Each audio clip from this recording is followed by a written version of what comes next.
ዛሬ የምንነጋገረው ምንድነው ከራስ ጋር መታረቅ በሚል ነው።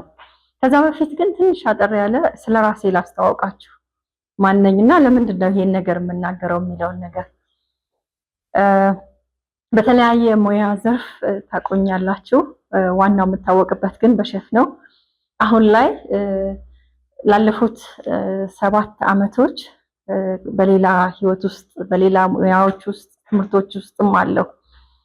ባለፈው አሁን እነዚህ 7 አመቶች ላይ ያደረኩት የነበረው ምንድነው በቲዮሎጂ እየተማርኩ ነበር። እሱን ጨርሼ በክርስቲያን ካውንስሊንግ ሳይኮሎጂ አሁን 2ኛ ዲግሪን እየጨረስኩ ነው ያለሁት እና ይሄንን ርዕስ እንዳወራ የሚያደርገኝ አንዱ ምክንያት ያ ነው እና አሁን ላይ በክርስቲያን ካውንስሊንግ ሳይኮሎጂ ቢብሊካል ካውንስሊንግ የሚባለው 2ኛ ዲግሪን እየጨረስኩ ነው ያለሁት። ከዛ ውጭ ሼፍ ነኝ። በተለያዩ ሙያዎች እንግዲህ ታቆኛላችሁ። ዛሬ የምናወራበት ርዕስ ምንድነው? ከራስ ጋር መታረቅ፣ ሰልፍ ሪኮንሲሌሽን የምንለው ማለት ነው። ብዙ ጥያቄ ነው የሚሆነው፣ አብረን የምንነጋገርበት ነው የሚሆነው። ምንድነው ከራሳችን ማን አጣላን? ከራሳችን ጋር የተጣላንን ወይስ የታረቅነን? ሌላውስ ደግሞ እንዴት እንታረቃለን? የታረቀ ማንነት ሳለን ወይ? እነዚህ 3 ሐሳቦች ነው እንደ መግቢያ ማነሳውና ምን እንነጋገርባቸው የሚሆነው ማለት ነው። ከራሳችን ማን አጣላን? ከራሳችሁ ጋር ተጣልታችኋል ወይስ ታርቃችኋል? እዚህ ላይ እነዚህን ሐሳቦች የምናይ ይሆናል። ተደጋጋሚ ውድቀት ገጥሞናል። ከራሳችን ጋር እንድንጣላ የሚያደርጉ ምክንያቶች እዚህ ላይ የተዘረዘሩት ናቸው። ተደጋጋሚ ውድቀት ገጥሞናል። ተስፋ መቁረጥ አለ፣ መገለል አለ፣ ቤተሰብ፣ ጓደኛ፣ ጤና። የትኛው ነው ራሳችን ጋር እንድንጣላ ያደረገን? መነቀፍ ገጥሞን ይሆን? ብዙ ጊዜ ሰው ከራሱ ጋር የሚጣላው በሰዎች መነቀፍ በሚኖርበት ሰዓት። እንደገና እርምጃ መውሰድ ላይ እንዴት ነን? የውሳኔ ሰዎች ነን? የውሳኔ ሰዎች አለመሆናችን በራሱ ከራሳችን ጋር እንድንጣላ ያደርገናል። ሌላው ማንነታችን ድርጊታችን ይገልጻናል ወይ? የራሳችን ማንነት ድርጊታችን የሚገልጽ ማንነት አለን ወይ? እንደገና የማንለውጠው ወይንስ መለወጥ የማንችለው አለማመናችንን መለወጥ እየቻልን ግን መለወጥ እንደማንችል ወይም ሰዎች በነገሩ ማንነት ውስጥ እየኖርን ያለነው? እነዚህ ነገሮች በጣም ራሳችን እንድናይ ያስፈልገናል። ሌላው በስሜታችን ሳይሆን በአላማችን ላይ ያተኮረ ነው ህይወታችን ወይንስ አጋጣሚዎችና ስሜቶች በሚነዱን ነው ህይወታችን እያስተናገድን ያለነው? ወይንስ ማጆሪቲው ሰው ስለሚሄድበት ብቻ ነው አንድ ነገር እያደረግን ያለነው? በትክክል ውስጣችን የተቀመጠ ማንነታችን አግኝተን ነው እየኖርን ያለነው? እነዚህ ነገሮች ራሳችን ልናይ ይገባናል። በተጨማሪ ተግባር ሰዎች መሆን ለምን አቃተን? ለምን ነው ይሄ ዓለም ስንመጣ ለሁሉም ሰው እኩል ነው የተሰጠን? ራቁታችን ከእናታችን ሆድ ወጣን። ከዛ በኋላ ዓለም የሰጠው እድልና አጋጣሚዎች አሉ። ግን አንድ ሰው እዛ ጋር ትልቅ ሰክሰስፉል ሆኖ ሲደርስ አንደኛው ሰው ደግሞ የዕለት ከዕለት ህይወት ማሸነፍ እንኳን አቅቶት እየታገለ ያለበት ምድር ነው። ለምንድን ነው ይሄን ያክል ጋፕ በሰዎች ውስጥ መኖር የቻለው? የነዛ ያልተሳካለት ሰው የምንለውና የተሳካለት ሰው የምንላቸው ሰዎች ልዩነት መሀከሉ ላይ ያለው ምንድነው? አንደኛው ኮንሲስተንሲ የሚባል ነገር አለ። ለአንድ ለምናደርገው ነገር ኮንሲስተንሲ የሆነ ያ ህይወት የሚፈልገው ያ ስኬት የሚፈልገው መስዋዕት በሙሉ ኮንሲስተንት በመሆን መክፈል ማለት ነው። እዚህ ጋር ግን ምንድነው ያን ሳምበዲ መሆን እንፈልጋለን፣ ግን ያ ህይወት የሚፈልገው ዋጋ መክፈል አንፈልግም። ለዚህ ነው የህይወት ልዩነት የሚኖረው። ሌላው ውድድራችን ከትላንት ማንነታችን ወይንስ ከሰዎች ከማን ጋር ነው እየተወዳደርን ያለነው? ሁሉም ሰው ተነስቶ ሳምበዲን መሆን ይፈልጋል። ግን ያ ሳምበዲ መሆን የምንፈልገው ሰው የህይወት ጉዞውን ብንመለከት እውነት ያን ሰው መሆን እንፈልጋለን? አንፈልግም። የሚከፈሉት መስዋዕቶች መክፈል እንፈልጋለን? አንፈልግም። ለዚህ ነው ህይወታችን ብዙ ጊዜ ዋጋ የሚያስከፍለው። ተደጋጋሚ ውድቀት፣ መነቀፍ፣ ተስፋ መቁረጥ፣ መገለል፣ እርምጃ መውሰድ ላይ ማንነታችን ድርጊታችን አለመግለጽ፣ የነዚህ ውጤቶች ናቸው እንግዲህ ከራሳችን ጋር እንዳንታረቅ ያደረገን። ግን ከራሳችን ጋር የተጣለው የተጣላነው ከማን ጋር ነው? የተጣላነው ከራሳችን ከውስጥ ያለ ሂድን የሆነ ትሬጀር ድብቅ ሀብት አለ ውስጣችን መውጣት የሚፈልግ የየራሳችን የተሰጠን ሀብት አለ። ፈጣሪ እግዚአብሔር ሲፈጥረን ለእያንዳንዳችን የሆነ ስጦታ ሰጥቶናል። ያ ድብቅ የተደበቀ በውስጣችን ያለ ትሬጀር ሀብት መውጣት ይፈልጋል። አንድ ማዕድን እንዴት ነው ለማውጣት? ብዙ ነገሮች ያስፈልገዋል። ብዙ ፕሮሰስ፣ ብዙ ቁፋሮ፣ ብዙ ጥናት፣ ብዙ ሳምፕሎች መወሰድ፣ ብዙ ባለሙያዎች መሳተፍ ከጂኦሎጂስቶች ጀምሮ ማለት ነው። ልክ ያ እንደሚያስፈልገው ሁሉ የኛ የውስጣችን የተደበቀ ማንነት አውጥቶ በትክክል ተጠቅሞ ለመኖር እንዳንችል ያደርገናል ከራሳችን ጋር ለመታረቃችን። ምክንያቱም ራሳችንን ሳይሆን የምናየው ከራሳችን ጋር ሳይሆን ጊዜ የምናሳልፈው የራሳችን እምቅ የውስጥ ችሎታ ሳይሆን ሰዎች ሳምበዲ በሰጠን ወይም ትሆናለህ እየተባልን ባደግ ነው ወይም የሆነ ሳምበዲ ስኬቱን ስላየን ያንን ስለሆነ የምንጓዘው ማለት ነው። ለምሳሌ እኔን እንገራችሁ፣ ቤተሰቦቼ ሐኪም እንደሆነ ነው የሚፈልጉት። እኔ ደግሞ ምግብ መስራት ነው የሚያስደስተኝ ከልጅነቴ ጀምሮ። ምግብ ከተባለ ዶሮ ከተባለ ዶሮን በሌላ መልኩ መስራት ነው እንጂ ራሱ ዶሮ ሆኖ መስራት ብቻ አይደለም። ግን ቤተሰቦቼን ለማስደሰት ስል 5 ዓመት ሜዲካል ስኩል እድሜን አቃጥያለሁ። አያችሁ ምን ያክል እንደተወሰደብኝ ሳልፈልገው ማለት ነው። ከዛ በኋላ ከ5 ዓመት በኋላ ግን እንደገና ወጥቼ ራሴን መፈልግና መወደው መሆን ነበረብኝ። ብዙዎቻችን በተለይ በአበሻ ህይወት ይሄንን አይነት ጉዞ ነው እየሄድን ያለ ነው እንጂ የእውነት ከራሳችን ጋር የሆነው ማንነት ይዘን አይደለም እያሳደግን የምንሄደው። ያ ከራሳችን ጋር ያጣላናል። ከዛ ይቆይና ምንድነው ውስጣችን የምንፈልገው የራሳችን አቅም የሆነ ልንሞትለት ራሳችን ልንሰጥለት የምንፈልገው ሙያ ወይም ማንነት አለ። ግን ከውጭ ደግሞ ወይም ገንዘብ ስለሚያስገኝ ሳምበዲ ስለተሳካለት ቤተሰቦቻችን ስላሉ ምን ሮጠዋለ። ከዛ መሀል ምን ይሆናል? የሆነ ሰዓት ላይ ቁጭ ብለን ራሳችን ስናይ ማንወደው ህይወት ማንኖርለት ዋጋ ማንከፍልለት ሆኖ እናገኘዋለን ራሳችን ማለት ነው። ሌላው እኛ የጠላነው ማንነት ሌሎች እንዲወዱልን እና እንዲቀበሉት እንፈልጋለን። መጀመሪያ እኛ ራሳችን ጠልተነዋል። ከራሳችን ጋር የታረቀ ማንነት የለንም። ግን ሰዎች እንዲወዱን፣ ሰዎች እንዲቀበሉን፣ ሰዎች ደግሞ እኛን እንዲያመሰግኑን ወይም የሚገባን ቦታ እንዲሰጡን እንፈልጋለን።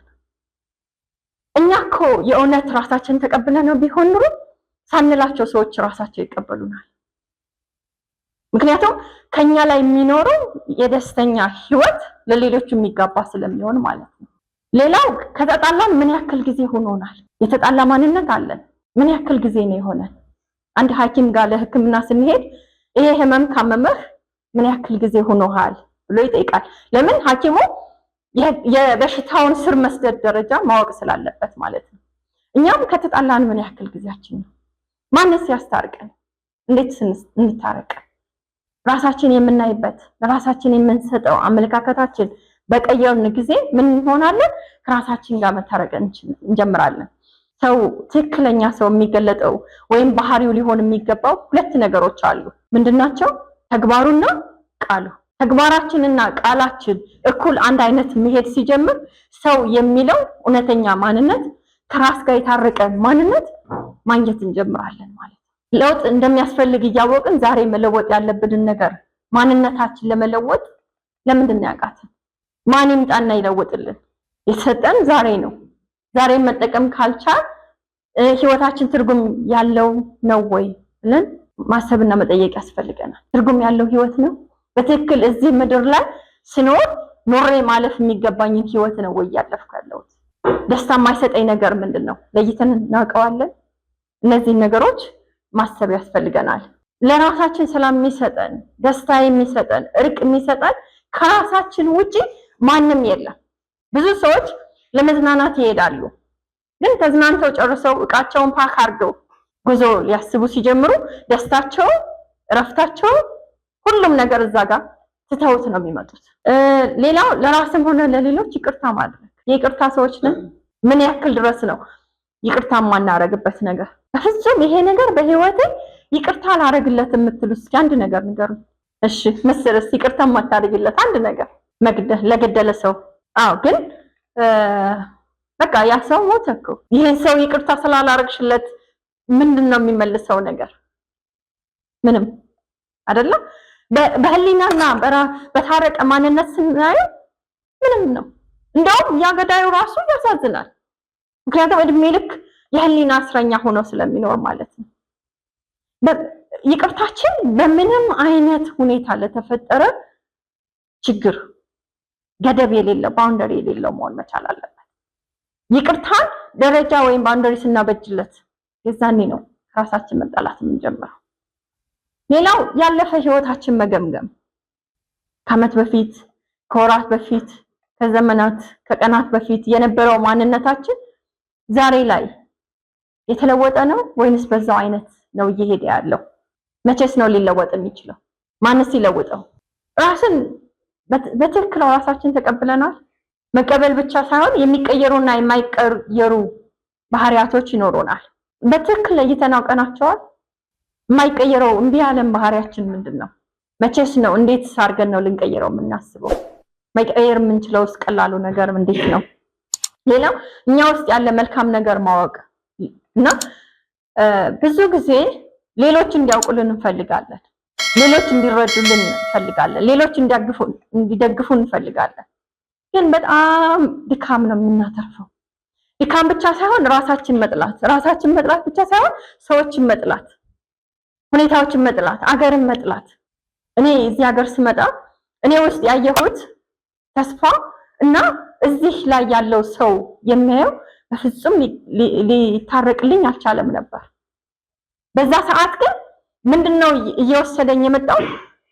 ሰዎች ሳይደግፉኝ ሲቀሩ በሰዎች መናደድ፣ ሰዎችን መጥላት፣ አገርን መጥላት፣ ሲስተም እና አገሩ ደግሞ ሳይደግፈኝ ሲቀር አያችሁት፣ በኋላ ራሴን መጥላት። ለዚህ ነው ነገሮችን የምናይበትን እና የምንቀበልበትን ነገር መለየት መቻል ያለብን። ሌላው እና ትልቁ ነገር ሁሌ በህይወት ልናቅ የሚገባን ነገር ለነገሮች ይሆናል የሚለውን 100% መስጠት የተወሰነ ፐርሰንት እንደማይሆን ራሳችን ማዘጋጀት መቻል አለብን። 90% የሚሆን እንኳን ቢሆን 10% እንደማይሆን ራሳችንን ብናዘጋጀው አለመሆኑ አይደንቀንም። ምክንያቱም ኦልሬዲ የተወሰነ ፐርሰንት ሰጠነዋል፣ ራሳችን አውቀነዋል የማይሆን ብለን። ግን ሁልጊዜ ራሳችንም ከነገሮችም ጋር እንድንጣላ የሚያደርገን እንደሚሆን ብቻ ነው የምንሮጠው። የምናጠፋውም እንደሚሆን ብቻ ነው፣ ገንዘባችን፣ ጊዜያችን፣ ጉልበታችን፣ ነገሮችን ሁሉ። በኋላ ግን ከራስ ጋር መጣላት ያመጣል። ከራስ ጋር መጣላት ደግሞ ዝም ብሎ መጣላት ብቻ አይደለም የሚሆነው፣ ብዙ አይነት የጤና ኮምፕሊኬሽኖች ያመጣል። የልብ ችግር ያመጣል፣ የደም ግፊት ያመጣል፣ የስኳር ህመም ያመጣል፣ አኔክሲቲ ዲፕሬሽን ያመጣል። ብዙ አይነት የሰውነት ክፍሎቻችንን የሚጎዳ ይሆናል። አያችሁት? ከራስ ጋር ባለመሆን ልናተርፍ የምንችለው ነገር እድገታችን ከትላንትናው ጋር ሲታይ ትክክለኛ ነው፣ ጤናማ ነው። አዲስ ማንነታችሁን በአዲስ መቀበልና መገንባት። ከታረቅን በኋላ የሚያስፈልገን አዲስ ማንነት አለ። ያንን መቀበልና በትክክል የሚያስፈልገውን ነገር እየሰጡ መገንባት መቻል። እንግዲህ ከታረቅንና በአዲስ ማንነታችን ውስጥ ከተገለጥን ልናተርፋቸው የምንችላቸውን ነገሮች እንመልከት። ከቁጭት፣ ከጥላቻ፣ ሐዘን፣ ቂም ነፃ የሆነ ማንነት ይሰጠናል። አንቆጭም፣ አንናደድም፣ አንቀየምም፣ አንጣላም። ጥላቻ የሚባል ነገር አይኖረንም። ሰዎችን ሁሉ እንደማጣጣቸው መቀበል የሚያስችል አቅም ይሰጠናል፣ ማንነት ይሰጠናል። ከራስ ጋር መታረቅ ምርጫዎቻችን ለደስታችን ወሳኝ እንደሆኑ መረዳት መቻል አለብን። የሌላ ሰው ህይወት አንኖር። የራሳችን የምንወደው የመረጥነው የምርጫችን ህይወት መኖር መቻል አለብን። ከራስ ጋር የታረቀ ማንነት how to enjoy your alone time። ብቻችሁን የሆነ ጊዜያቶች እንዴት ነው የምታሳልፉት? እስኪ ከዚህ በኋላ እንትኖች አዘጋጁ፣ like a vision board። ራሳችሁን ነገ ወዲያ ልታዩባቸው የምትችሉት ከዓመት በኋላ፣ ከ3 ዓመት በኋላ፣ ከ5 ዓመት በኋላ ዛሬ እስካሁን በመጣችሁት እድሜ ህይወት አይነት ነው ማየት የምትፈልጉት ወይስ መቀየር ትፈልጋላችሁ? ለመቀየር የሚያስፈልጉትን ነገሮች ሊስት አውት አድርጓቸው። በየቀኑ ሪቪው አድርጓቸው። በየጊዜው የቱን አሳክቻለሁ፣ የቱን ማንነቴን ቀይሬያለሁ፣ የትኛው ነው ጠንካራ ጎኔ፣ የትኛው ነው ደካማ ጎኔ፣ ምንድነው መቀየር የሚገባኝ፣ ለመቀየር ምንድነው ማድረግ ያለብኝ፣ የሚሉ ነገሮችን ማየት መቻል አለብን። ለማጠቃለያ ሰው ከራሱ ጋር ማስታረቅ ራሳችን የምናይበት መንገድ በመቀየር የሚመጣ ነው። ራሳችን የምናይበት መንገድ ከተቀየረ ሁሉም ነገር በዙሪያችን ያለው ነገር ይቀየራል። ከራሳችን ጋር የታረቀ ማንነት ስለሚኖረን ማለት ነው። ከሌሎች ጋር ጥሩ ግንኙነት እንዲኖረን በመጀመሪያ ከራሳችን ጋር ያለ ጥሩ ግንኙነት ማዳበር መቻል አለብን። ልዩነትና ተቃርኖዎችን መቀበል። ከሰዎች ጋር ከሁኔታዎች ጋር የተቃረነ ነገር ሊገጥመን ይችላል። መቀበል it's okay ያ it's not ህይወታችን የሚይዘው መሆን መቻል የለበትም። ማንነታችን፣ ደስታችን፣ ሰላማችን ከኛ ጋር ያለው ነገር ሊይዘው አይገባንም። እዚህ ላይ አንድ በጣም ማስተዋል ያለበት ፕላን ስታወጡ አንድ ፕላን ብቻ አታውጡ። A to Z ፕላን አውጡ። ኤ ፌል ቢያደርግ ቢ አላችሁ።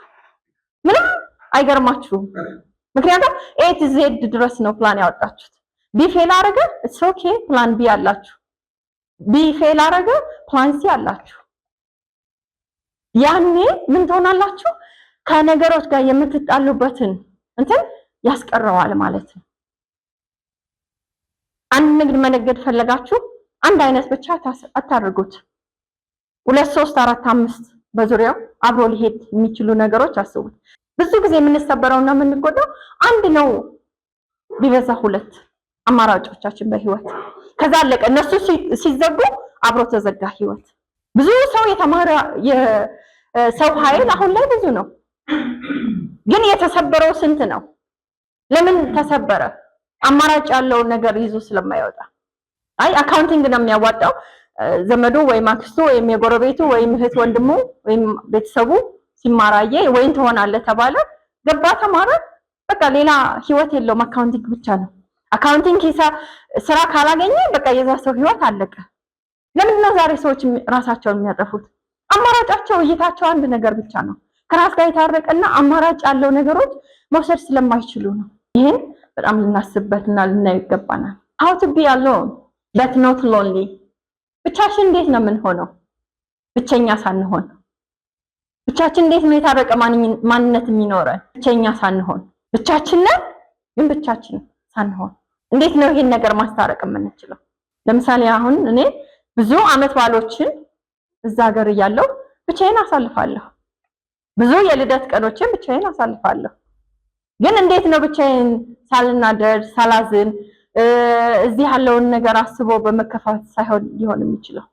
በጣም ይቻላል። ምክንያቱም ማየው አርቄና ሻግሬ ብቻ ስለነበረ። ግን ብዙ ጓደኞቼ ደግሞ በዙሪያው ነበሩ። በጣም በትንሽ ነገር ተሰብረው ራሳቸውን ማግኘት አቅቷቸው የቀሩ ብዙዎች ናቸው። ሰው ከሀገር ወጣ ማለት ህይወት ኑሮ ተሳካለት ብቻ ማለት አይደለም። ህይወትና ኑሮ ደግሞ ሳይሳካለት ወድቆ ያለው ብዙ ነው።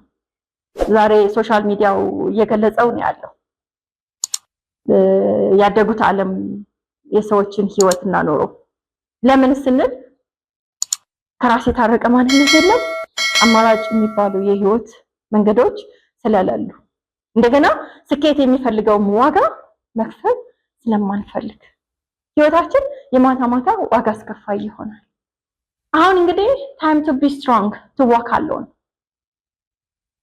ብቻችንን ቁመን ብቻችንን የህይወት ጉዞ ታርቀን ብቻችን አይደለም ታርቀን ብቸኛ ሳንሆን ብቻችን ሆነን የምንኖረው የምንጀምርበት ነው የሚሆነው። ምን ያክል ሬዲ ናችሁ ለዚህ ህይወት? በዚህ ጨርሳለሁ።